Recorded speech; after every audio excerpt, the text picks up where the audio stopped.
Wub, wub, wub, wub.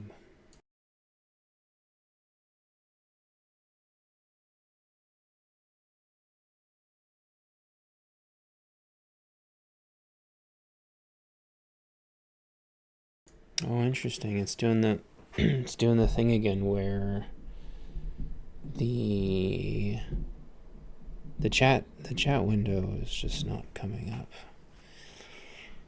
Oh gosh darn it. Is it? No, it's not that button. No, right. See, that's not. Where's the chat? Where's the stinking chat window? OBS, where's the chat window? Docs? Docs? Reset docs. Stats? Chat. Holy cow. Okay. That. Okay. Here we are. Welcome back to another fantastic episode of I'm Gonna Talk, You're Gonna Listen. No, not really. This is more of an AMA style diddly do. I got an interesting question. I guess I've gotten this question kind of maybe a little bit more often lately. Where I think I've been failing at explaining what my book's really about. And then I kind of feel like after I explain what it's about, I don't really get a lot of commitment, and people act really cheeky and cute about it. Next week I'm going to be trying to knock the price off it a teeny tiny bit, and what I want to do is check my notes first of all. But there we go. Check my notes here and start to look through this. I decided, like twice a year is like my updates, but it takes me months to do my updates, and I don't actually know what my I don't actually know if I'm going to have any major updates. In fact, this might not even be a really long episode. I guess I just kind of wanted to take y'all along for the ride. So basically what I do is throughout the year, now twice a year. It was every couple months, but now it's like twice a year, do updates. And I just, as I talk to people and I write notes, I try to think of what to update in here. It's like a giant reference manual, and I just call it a prepper book because that's easier. But honestly, like, I really struggle with marketing this book, and I also really struggle with impressing upon people. It would be really nice if they would just commit and stop being cheeky. Like, I don't think it's like cheeky or cute to be strung along when I put as much heart into this as I do. And so basically what you have here, and I'll shrink this screen. I'm not going to shrink it down. Scoot it to the left. What you have here on the left hand side, if you direct your attention here, for those of you who watch this later, is this giant left-hand navigation. That's also the table of contents. And I use this still. I use this as my reference constantly because I'm answering the same questions constantly. And that's how this book just grew and grew and grew and grew. The most economical way to preserve potatoes over the winter for food, not making new potatoes. I talk to tons of people, and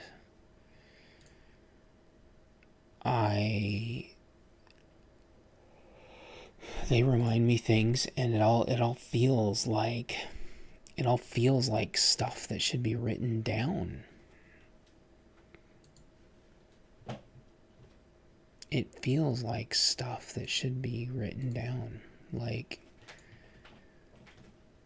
this knowledge is like, what if there's only like one person left that like remembers this teeny tiny thing that like could end up being super important to somebody later? And that's what this book is. It's just massive amounts of like tribal knowledge and debunking like BS internet myths, you know. I hesitate to formally call this like tribal knowledge, but like honestly that's like what it is. Cool. Blades, handles, beekeeper suits. Where's fire? Where's fire making? Campfire stuff. Here we go. So like there's just a whole section on campfire stuff. Right? And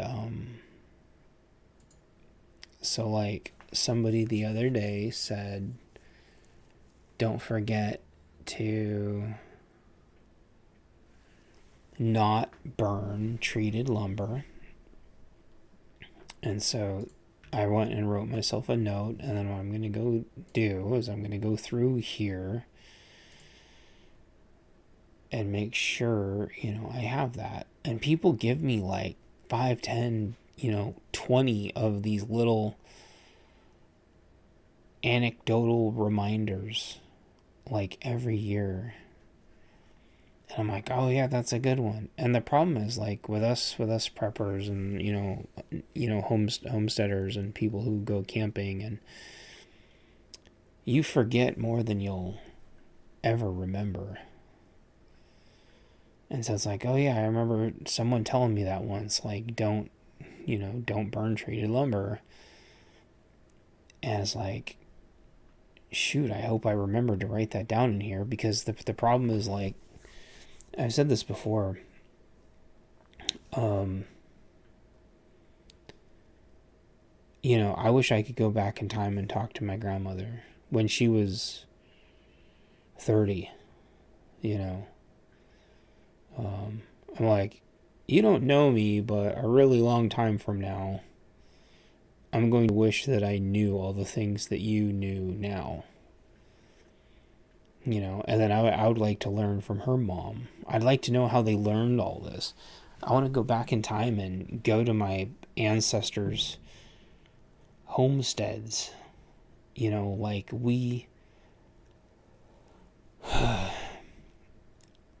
that's the whole frustrating thing with boomers in general. Like, there's a massive barrier. There's a massive barrier between boomers' parents and Gen Xers. And we need to go back and figure out what the heck it was. What are they called? The silent generation? I can't remember. The pre-boomer generation, and be like, how the heck did you survive the 20s? You know what I mean? Like, how did you guys do this? How did you guys do that? Like, I want to see your cookbook. You know what I mean? And so this Bunker Basics is like, is me trying to make like a new generation of tribal knowledge. And I think other people have tried it, but the only other one I found was like, that was massive. It was like, $30-$35 or something. And as much as I hate to say this, I just can't justify that. And it by all accounts, it seems like an amazing book, but the guy that wrote it got shadow banned and bullied into, I think he said something like men are men and women are women or something, and they just ran him off the internet, unfortunately. I might try to find a copy of his book used. I don't know. He's a great writer, but my point is like, I think the most quintessential, there is one set of books that is like the quintessential homesteading anthology. What's that? I'm going to ask the AI really quick. Series of books that are like encyclopedias for every single homestead related thing you could basically ever want to know.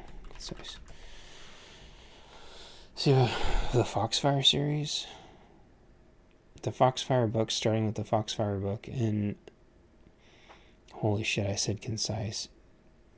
Fucking AI. Make sure nobody's there. I doubt anybody's there. I'm talking to myself. This is how it goes. The Foxfire books.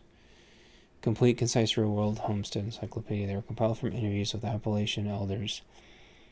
Building log cabins, barns, chimneys, preserving food, canning, drying, root cellars, smoking meat, planting, foraging, molasses, soap making, spinning, weaving, quilting, wagon building, blacksmithing, moonshining, herbal medicine, midwifery, burying the dead, hunting, fishing, trapping, beekeeping. 12 core volumes.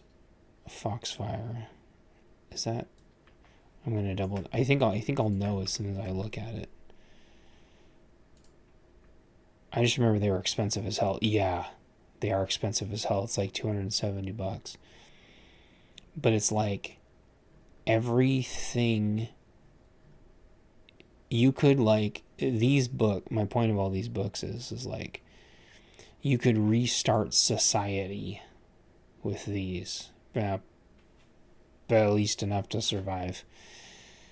The Foxfire book series, like, I'm not trying to recreate that, but what my point to that all this is like to put all that together now. And ironically, I think it was like another Appalachian guy that no, it was somebody else. I think it was Outdoor Analyst. No, Appalachian guy. Like, he's got hundreds of books too. But he's not really standoffish. He's just kind of not super friendly. But I'm not giving up. I think he like collected like hundreds of prepping books. And if you go read Lucifer's Hammer, like, there's a character in there that just collects tons of prepper books, and like the problem is now is like so many of them are junk.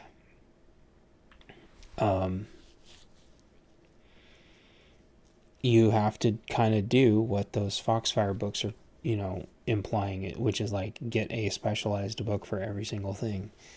And the problem is so many YouTubers now are just such raging grifters.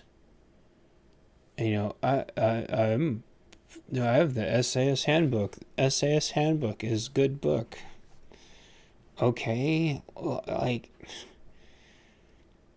and then they're like, and then they hold up like, a knockoff, Baofeng book, and then the medical handbook, of which that's just a mess. I bring that up a lot.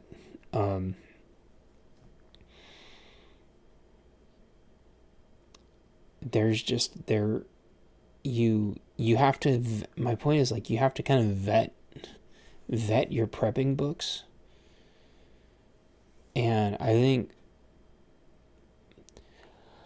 I almost think what's happened. I have to be careful because I am not shitting on anybody by saying this next part. What a lot of people tend to do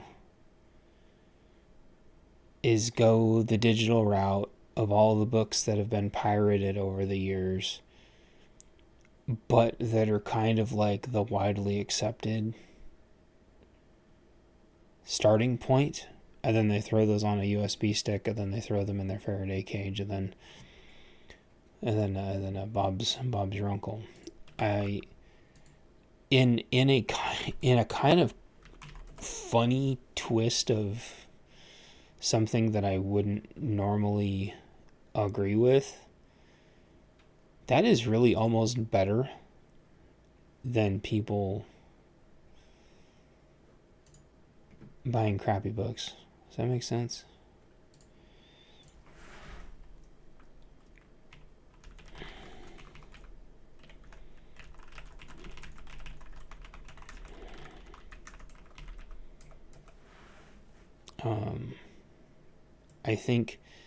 I think that's kind of just a funny, like a funny. What am I trying to say? Like, that's kind of what we've been reduced to, and I kind of don't even mean that in a bad way. Like, that's almost a good thing. I think. I mean, it's not good from the standpoint of you're not owning a real copy, but and it's not that the original person's not going to get the money or anything.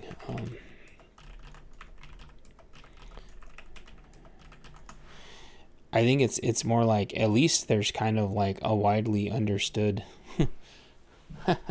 like a widely understood version of the decent books.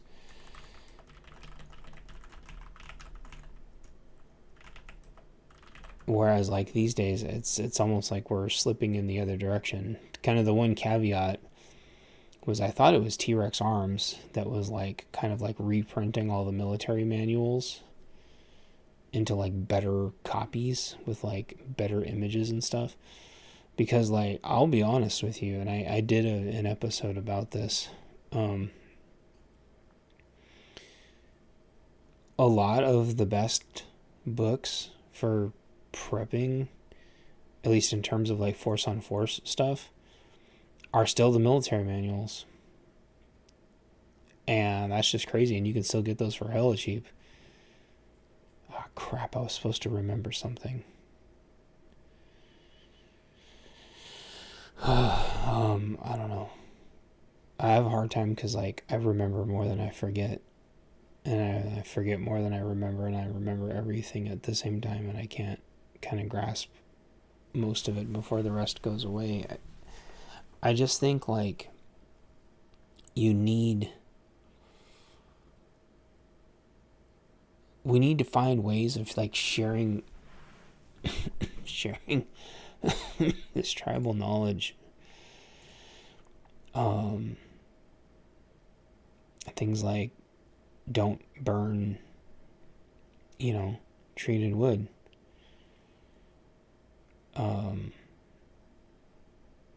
A lot of this kind of helped me get kind of over my anxiety of campfires again. But I know in the past, like, I've tried to talk to people about campfires, and they'll just shoot back at me, "Don't you know how to build this kind of campfire? Don't you know how to build that kind of campfire?" And I'm like, I'm going to be honest with you, 99.99999% of people, don't know how to build, those hidden hidden campfires with, you know, the hole that goes out the other side, and then put the leaves over the smoke so it diffuses it. Not only do most people not know how to do those, but most people don't care. And so, I know how to build a special kind of fire. I know not all of them like mean it that way, but it just goes back to like more of that hack. It's like, oh, you have a campfire hack. That's cool, but like, Economist cover. Now, most of you have probably heard about the Economist cover before. Oh, Martha's on. Those campfire hacks are great, but like, they don't actually solve. And not only do they kind of like not solve the problem, the overarching problem, which is just that campfires are just inherently dangerous for just like in every form or fashion. But most people aren't going to do that. And there's just a million inherent problems. Okay, so you dig down, and what if there's a root? And then you dig down, and what if there's a rock and you're freezing to death? Like, you're not going to sit there and fiddle fart around.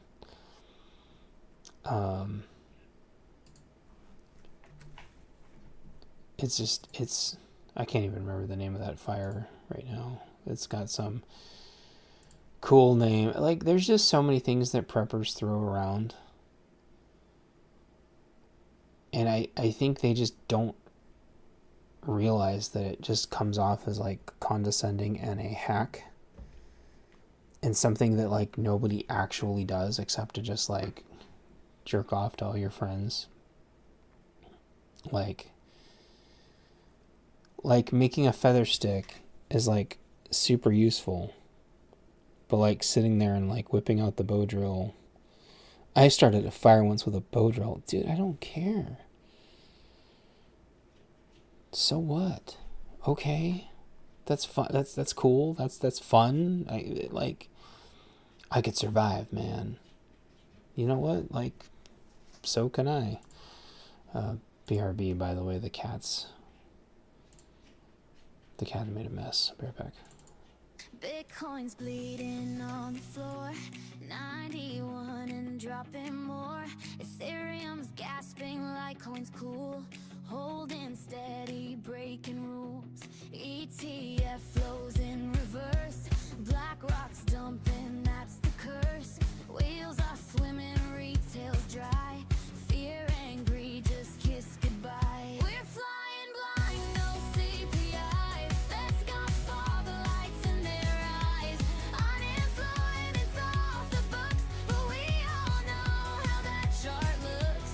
Polar market says don't hold your breath. 2 grand checks, odds near death. Crypto's cracking, rates won't fall, but Litecoin's dancing through it all. For Litecoin's dancing through it all. Speculative hires get cut, no data, so the Fed stays shut. Layoffs rise, but no one sees till the No, she's just being silly, I guess. So I think I'm going to keep this short because nobody's coming around, and everyone's been watching podcasts for hours probably, and it's super late. So I'm just going to say, keep in mind, seasoned wood can mean that it's been dried for roughly 3 years and thus won't be smoky. But seasoned can also mean that's not the right.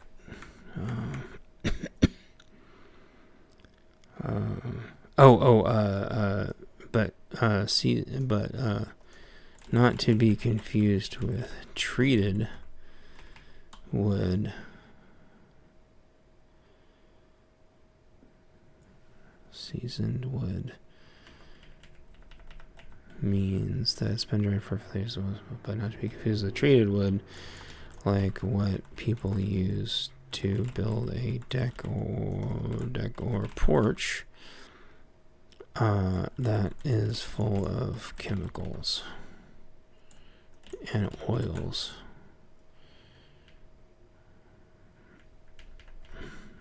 Or railroad ties. They're full of chemicals and oils.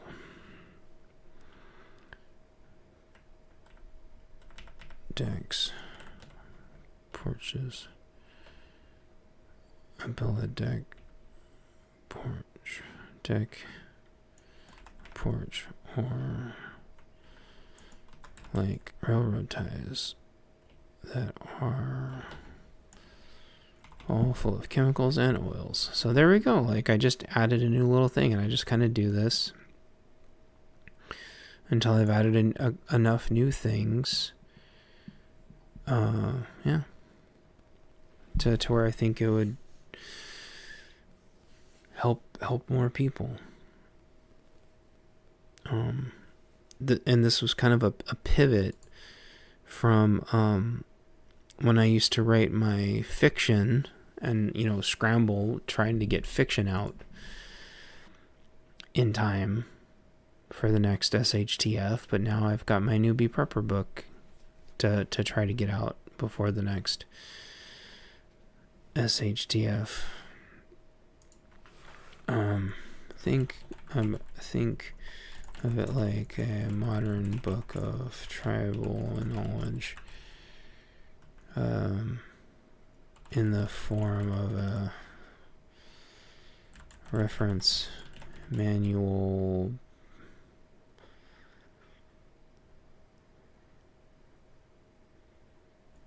Yeah, something like that. Of course, that's probably going to... Oh, no, God, I got a little more room. This book is a consolidation of me answering properly a question on Gab, Twitter, YouTube, comments, various forums, various chat rooms, wherever folks are shouting into the void. For answers, I'll prepare his questions. He would like a modern book of tribal knowledge in the form of a fun bunker-themed reference manual. Alright, so also no sponsored book. I use it except any sources listed on tribal sources. There throughout the books. They're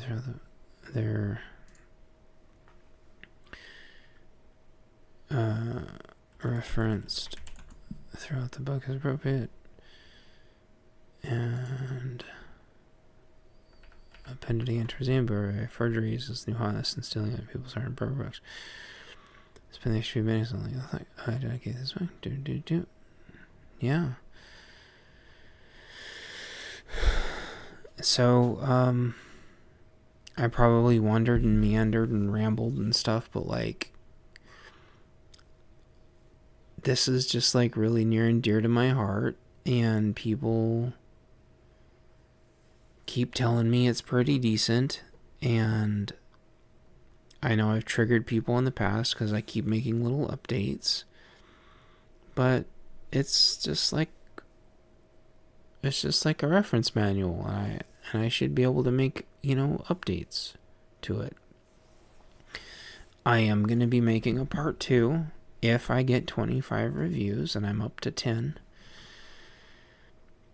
And just what I really ask is that, check back next week, and I'm going to put it on sale for Black Friday, and if you could grab one, that would be awesome. And if you could leave a review, that'd be awesome. I've just worked really hard. I worked really hard on this book. It's just crazy. I feel, I guess if I had to sum up a little bit what I'm feeling, is that people are thinking like way too hard. They are like way overthinking grabbing my book. Does that make sense? Like, that's what I feel like. And it's kind of like,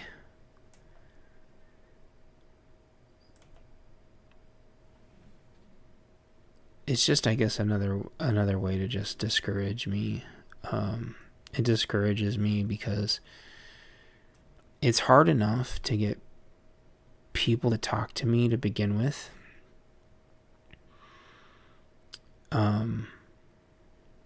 Yeah. And then, I just, I looked at the table of contents, and I've heard that, I'm not picking on any certain person. I've heard people say this, like, oh, I looked through the table of contents to see if I was going to like it or not, or to see if it had anything new in it. Oh, excuse me. Anything new? It's like, how about read it? How about grab it and read it? And then leave me a review if you already know all of it. Because you're just God's gift to prepping. And I get a lot of those. Oh, I've been off grid on 100 acres for 30 years. Good for you. Okay. Why don't you let me know if my book is decent or not? This isn't some kind of this isn't some kind of flex. This is about sharing tribal knowledge. Like, check the book out and let me know.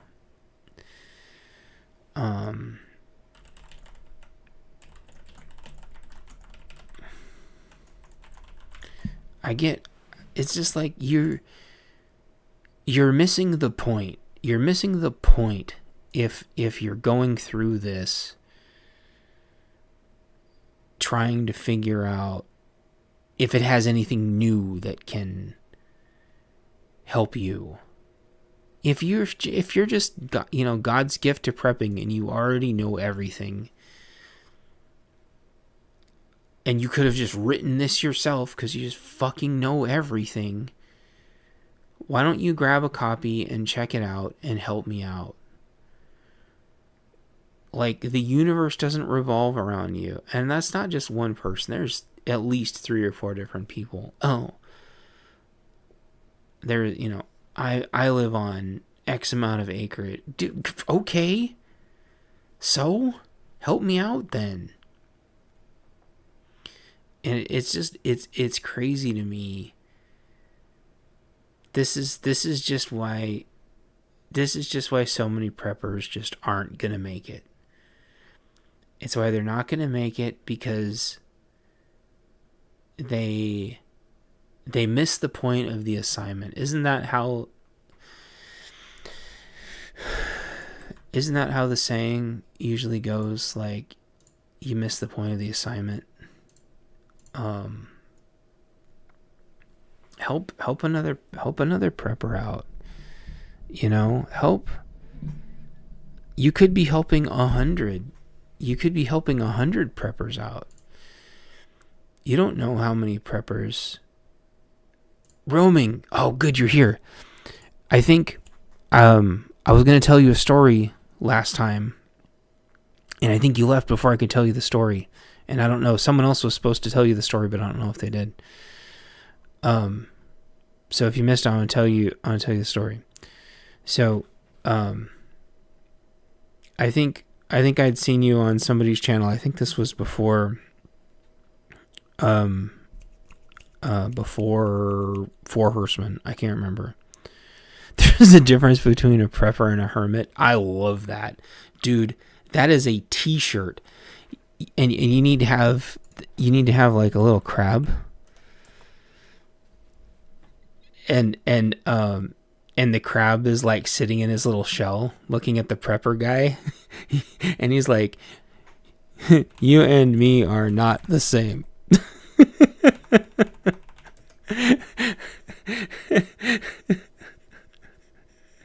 That would just be like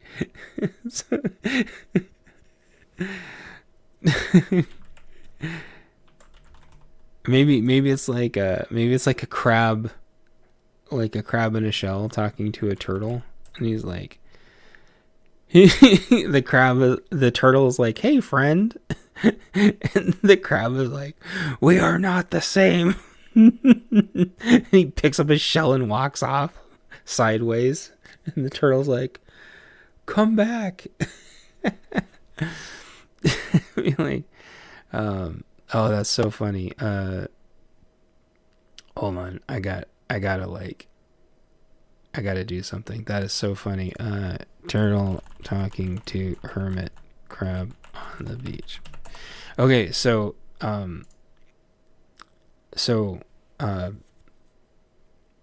Pete. So what happened is I think this was before Four Horsemen. I had this dream that you came to my house and showed up at my door, and then I think you said something like, you've got to knock your shit off or something like that, or you've got to get your shit together. Like, I can't remember what it was that you told me, but you showed up in my dream. This is real. I am not making this up. This has never happened. This has never happened before. Here you go. Here's your little, we are not the same. Yeah, so you showed up and it was 100% you. It was the beard, it was the voice, it was everything. And it was like, you need to get your shit ready. It was like, you need to get your shit ready. I think that's what it was. And I'm like, what is this? Like, and I was trying to, and I mean, this was like early. I had maybe watched like one of your videos or something. Like, I'd maybe watched one of your videos ever. And then boom, you like show up at my house in my dream. And you're like, you got to get your shit together. I'm like, what is this? I'm like, who is this guy think he is? Showing up in my dream telling me to get my shit together. And then from then, yeah. And then from then on, I started, I'm like, I made sure I followed you and started watching your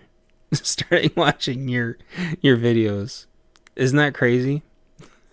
And it was 100% you. It was like the beard and everything. This was like maybe like really early this year or something. I can't remember. Could have been last year. I don't remember. It was just like, because I know you were driving around. You were driving around a lot.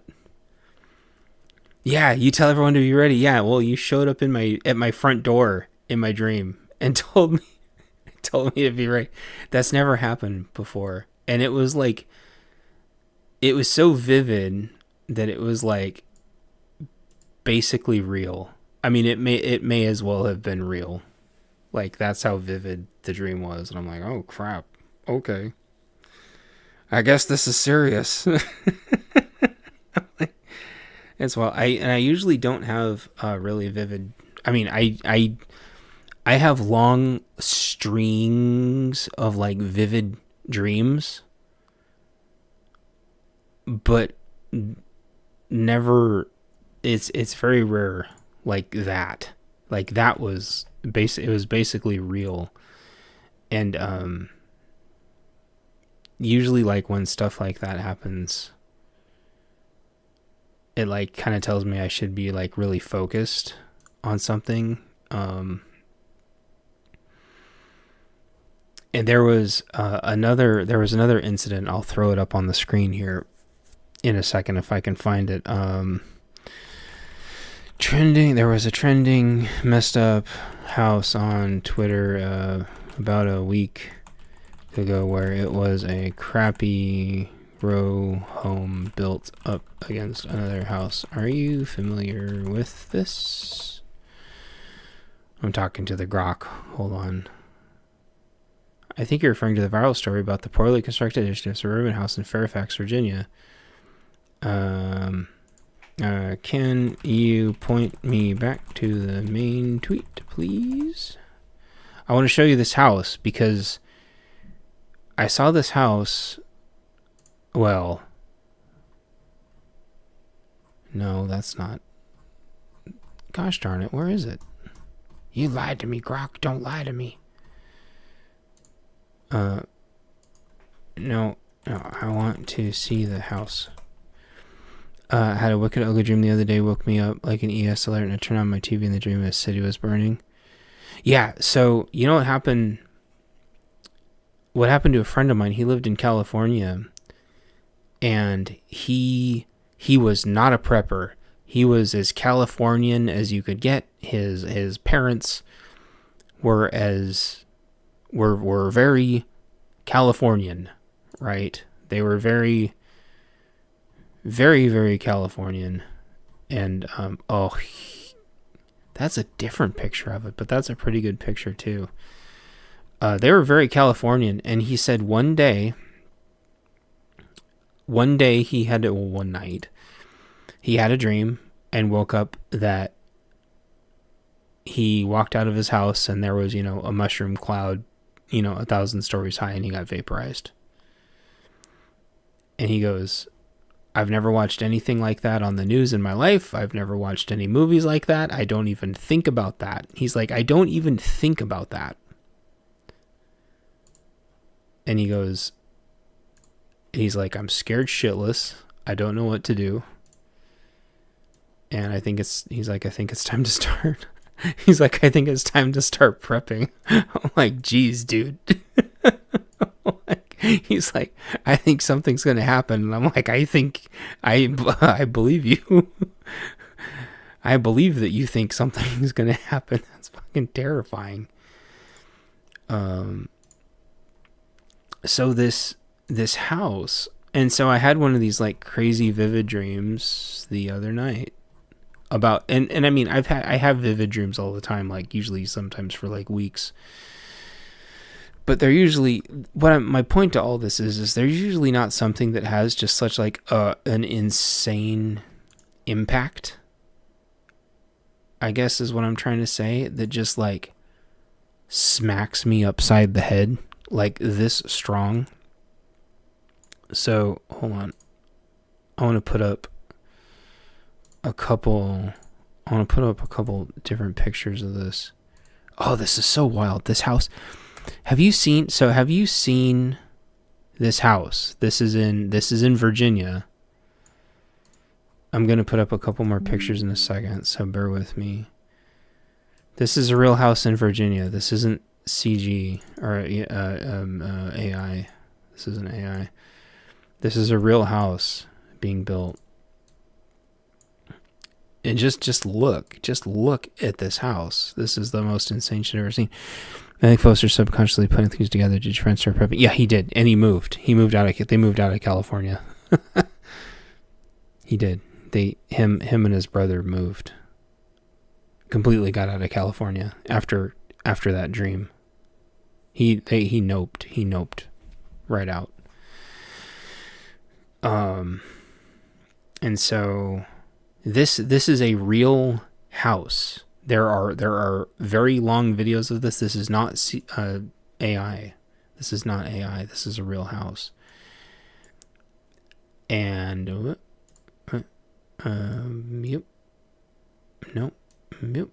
I'm trying to organize. I want this. I want you to go away. I want you to be on top.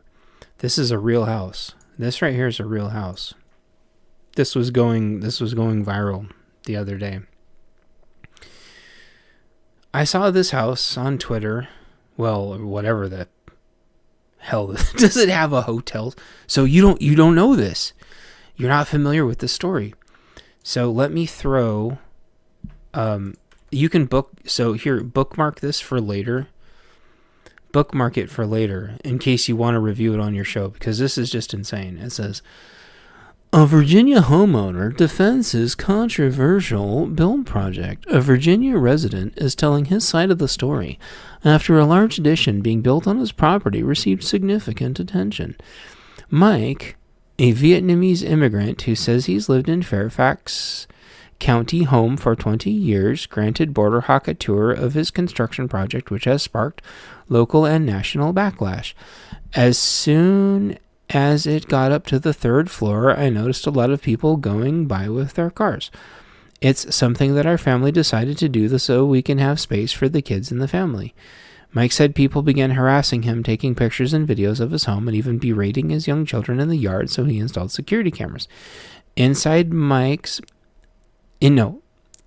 in Mike's build increased after a neighbor posted about it in a local Facebook group. Dude.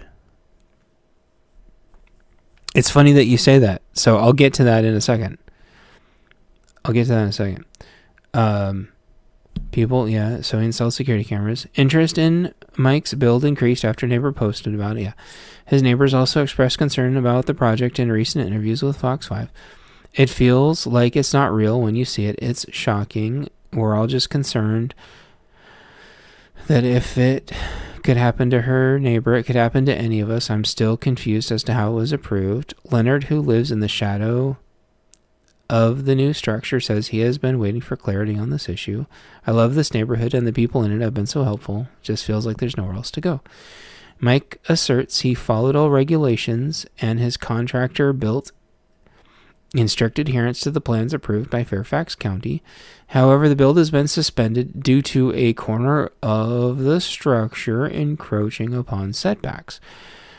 The measurement of the building is correct as planned. I'm not sure what zoning did. It's the plan that is approved, and it's built exactly per plan, but now it's come out like that. Mike says it's unclear where the mistake was made, but he hopes to rectify the matter via a variance request. In addition, architectural design, which has been called a residential apartment complex, okay?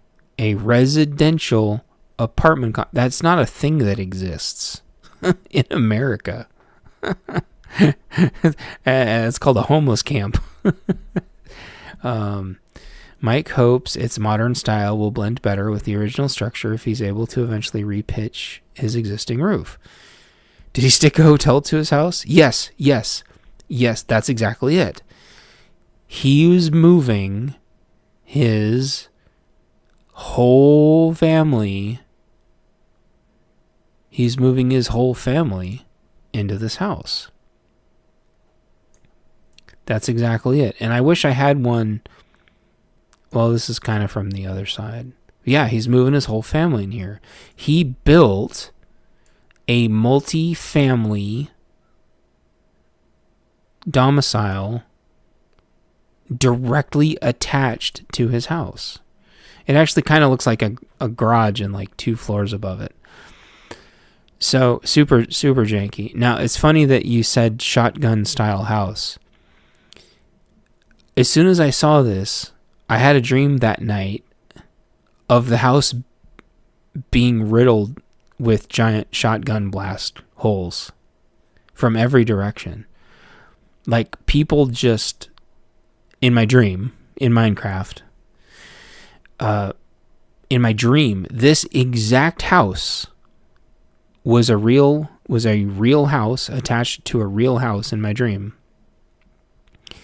And people filled it full, just blasted it full of shotgun holes. Like huge, giant holes. The whole house. And in my dream, the next people came and then accused us, which we were in the next house. In my dream, this house was over a little more and we lived in this house. And the people that knew the people in this house accused us of doing a home invasion. And so it's totally insane that you said like shotgun style house, because my dream was of the house being full of shotgun shells and basically the whole family being killed.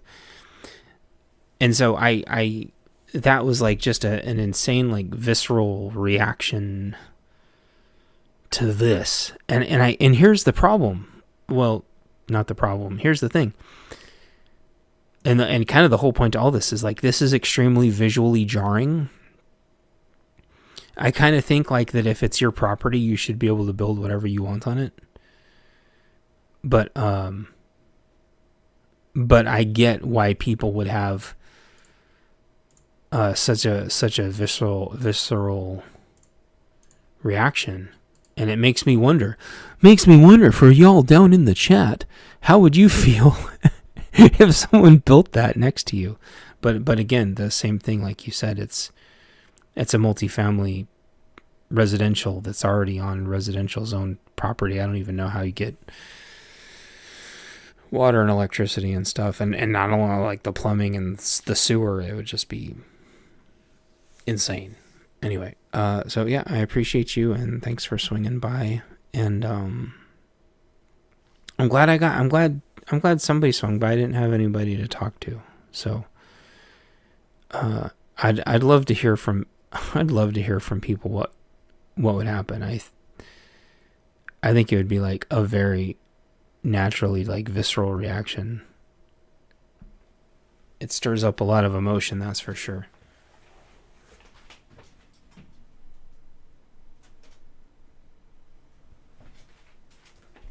Oh, someone's in the front yard and it's 8 o'clock. I bet you it's FedEx. I'll see you all. Or they're turning around. Or they're lost. I will see you all in the morning. Bye-bye.